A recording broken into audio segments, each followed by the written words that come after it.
Some stories are so fundamental, they just repeat themselves. They show up again and again throughout history. Well, today, we're diving into one of humanity's oldest and maybe one of its most important patterns, a simple sequence of words that has, honestly, shaped our world.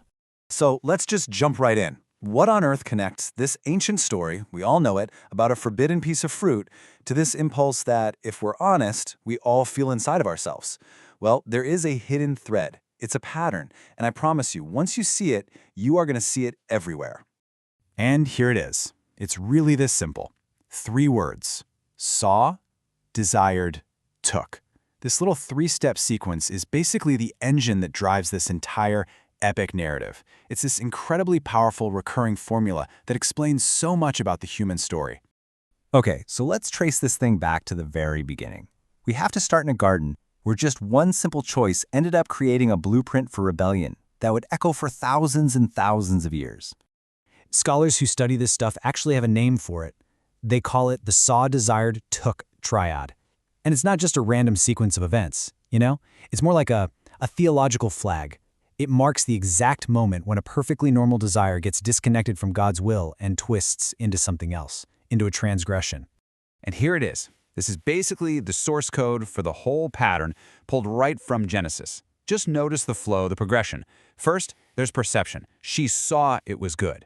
Then, that scene turns into desire. It was the delight. It was desirable. And then finally comes the action. She took it.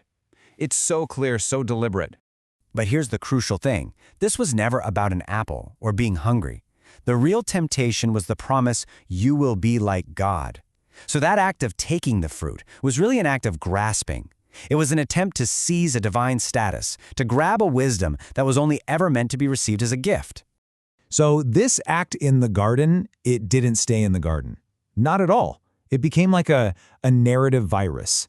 This same exact pattern starts to pop up in story after story, and everywhere it goes, it causes chaos. For individuals, for whole communities, and even for entire nations.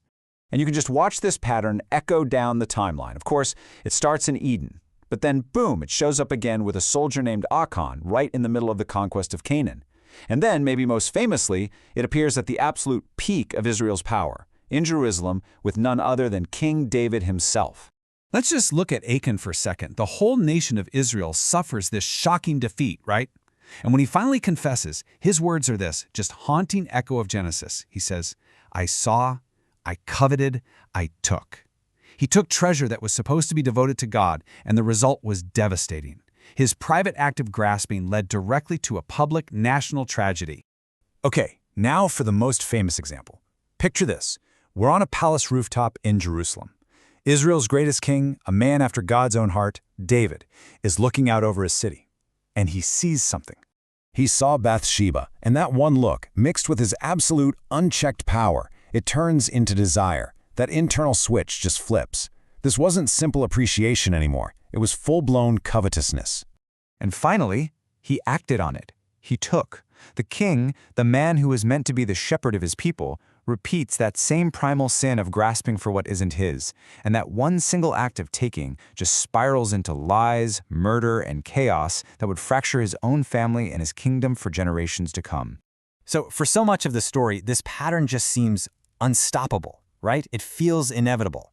But then the narrative introduces a new figure, someone who doesn't just resist the pattern, but confronts it head-on. And this is the beginning of a great reversal. The story sets up this incredible contrast. Out in the wilderness, Jesus, who's called the last Adam, faces this perfect replay of the original temptation. He's literally shown all the kingdoms of the world, everything he can see. But where the first Adam saw, desired, and took, the last Adam is offered everything, and he flat out refuses to grasp. You see, this temptation was really an invitation to take a shortcut. It was a chance to grasp kingship the easy way, through illegitimate power, completely bypassing the cross. So his refusal wasn't just some moral victory, it was a complete rejection of the whole philosophy of grasping. He chose loyalty to God's way over getting power right now. Now, this whole confrontation with the pattern builds to this absolutely stunning climax. It's what you could call the ultimate anti-Eden moment. And it's not about what Jesus refuses to take, but about how he refuses to be taken. You have to hear this. Right after the miracle of feeding 5,000 people, the crowd is totally convinced. They see him, they want him to be their king. And what's their plan? Well, to do what people in this pattern always do, to take what they desire. The text says they intended to take him by force and make him king.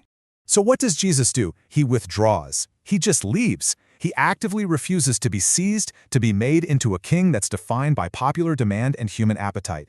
I mean, this is the great reversal in action. He rejects a kingship that comes from seizing power to establish a totally different kind of kingdom, one based on divine gift and self-sacrifice. And all of this leads us to the final inversion, where the very beginning of the whole story gets turned completely on its head. The pattern isn't just stopped, it's totally rewritten. And this just lays out the reversal so perfectly. In Eden, right, the action was a forbidden taking, and the result was their eyes were open to shame.